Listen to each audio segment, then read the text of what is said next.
Hai, saya Jo. Balik lagi di Dinding Jo. Kabupaten Pati terletak di Provinsi Jawa Tengah, Indonesia. Daerah yang dikenal memiliki berbagai kekayaan lokal ini juga merupakan penghasil bandeng presto, buah manggis, hingga varian kacang yang dijual di berbagai daerah lain di Indonesia. Kuliner Pati sendiri masih dipengaruhi oleh budaya Jawa Tengah. Di sini kalian akan menemukan nasi gandul, nasi putih yang diberi lauk empal atau daging sapi dan juga jeroan. Lalu diguyur kuah bercita rasa gurih yang disajikan di atas piring yang telah dilapisi dengan daun pisang. Selain itu, ada juga soto kemiri, mangut kepala manyung, dan juga sego tewel. Nah, di tempat inilah hidup seorang wanita bernama Ratri Pramudita, atau yang sering dipanggil Dita. Dita yang saat itu sudah berusia 21 tahun, menjalin hubungan dengan seorang pria asal Rembang, Jawa Tengah yang namanya dirahasiakan. Jalinan asmara mereka telah berjalan selama 4 tahun, hingga akhirnya keduanya pun memutuskan untuk menikah. Pria asal Rembang ini resmi bertunangan dengan Dita pada tanggal 15 September 2023. Sedangkan pernikahan mereka rencananya akan dilangsungkan pada hari Senin tanggal 10 Juni 2024. Tanpa terasa, bulan demi bulan terlewati. Sebelum menikah sekitar awal bulan Juni 2024, Dita ingin membeli sebuah ponsel baru. Dia lalu memesan ponsel tersebut kepada temannya yang bernama Husnan Aminuddin. Udin yang berusia 21 tahun ini rupanya merupakan teman satu desanya. Pekerjaannya adalah buruh bangunan. Ketika Dita meminta tolong Udin, tanpa babi bu dia pun langsung mengiyakan permintaan tersebut. Suatu hari di tanggal 3 Juni 2024, Udin bersama teman-temannya sedang berpesta sambil minum-minum hingga larut malam.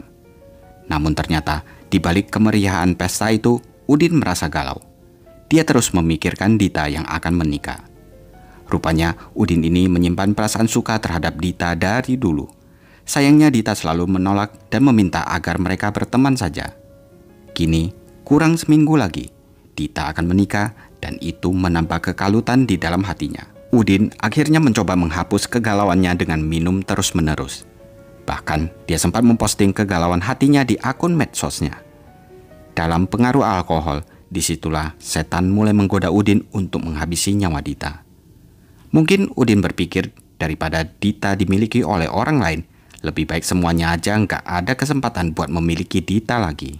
Keesokan paginya di hari Selasa pada tanggal 4 Juni 2024, Udin menghubungi Dita untuk mengambil ponsel pesanan Dita yang kebetulan sudah ada di rumahnya. Lalu dia meminta Dita untuk segera datang menjemput ponselnya. Tentu saja Dita sangat senang mendengar kabar tersebut. Dia lalu buru-buru menyiapkan uang untuk membayar ponsel pesanannya. Dita kemudian berpamitan pergi kepada ibunya bernama Suntari untuk mengambil ponsel pesanannya di rumah Udin.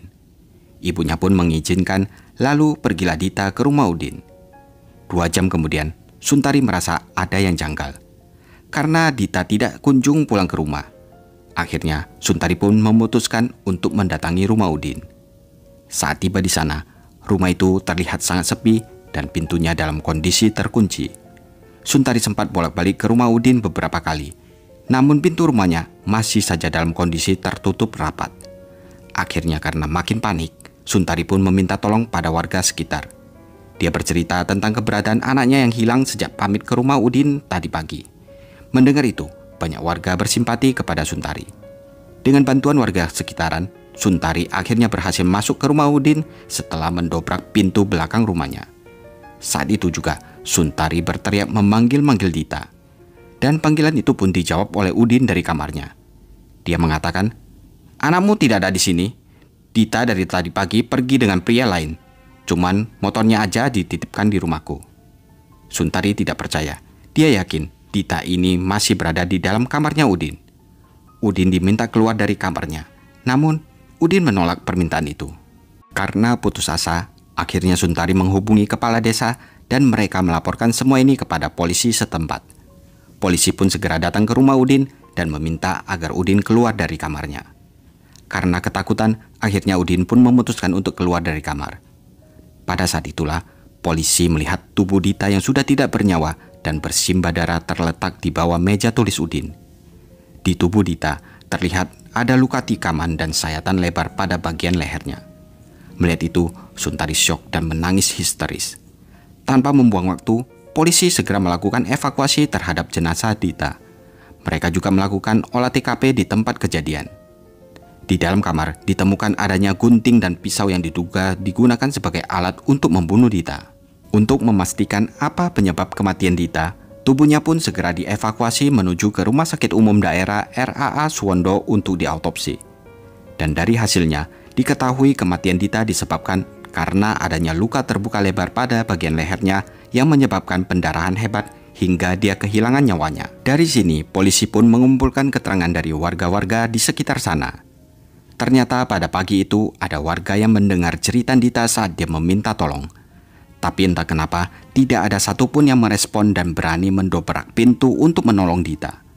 Sementara itu, dari hasil interogasi, Udin mengaku jika motif dari pembunuhan ini sebenarnya karena dia merasa cemburu terhadap kekasihnya Dita. Awalnya Udin mengaku kepada polisi jika dirinya merupakan mantannya Dita dan ponsel itu sengaja dia belikan untuk Dita. Mendengar itu, Suntari langsung membantah. Suntari menyatakan jika semua itu bohong. Udin bukanlah mantan kekasih anaknya. Bahkan Dita tidak pernah menjalin hubungan asmara dengan Udin. Mereka hanya sebatas teman saja. Selain itu, Dita ke rumah Udin hanya untuk membayar ponsel pesanannya dari Udin. Jadi kejadian yang sebenarnya terjadi di hari itu, ketika Dita datang ke rumah Udin untuk membayar ponsel, Udin bilang ponselnya ada di dalam kamarnya. Dia pun lalu mengajak Dita ke kamarnya dan tanpa curiga Dita pun mengikuti. Saat di dalam kamar, Udin membahas pernikahan Dita. Awalnya hanya membicarakan obrolan ringan dan santai. Namun lama-kelamaan mulai terjadi perdebatan dan keributan di antara keduanya. Pada saat itu, Dita berteriak meminta pertolongan dan teriakan itu pun sempat terdengar oleh tetangga. Namun tidak ada tetangga yang merespon dan hanya membiarkan Dita panik sendirian. Rupanya saat Dita berteriak meminta tolong tersebut, Udin sedang membenturkan kepala Dita ke tembok sebanyak 3 kali hingga membuat Dita tidak sadarkan diri dan terjatuh. Dan di saat Dita terjatuh itulah, Udin mengambil gunting, lalu gunting tersebut ditikamkan pada tubuh Dita. Setelah menikam Dita, Udin masih tidak puas. Dia berlari keluar dari kamarnya lalu pergi menuju ke dapur untuk mengambil pisau, lalu dia kembali lagi ke dalam kamarnya.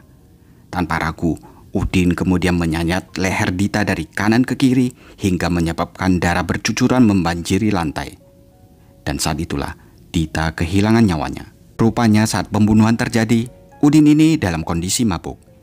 Jadi sebelum Dita datang, Udin sempat minum-minum di rumahnya.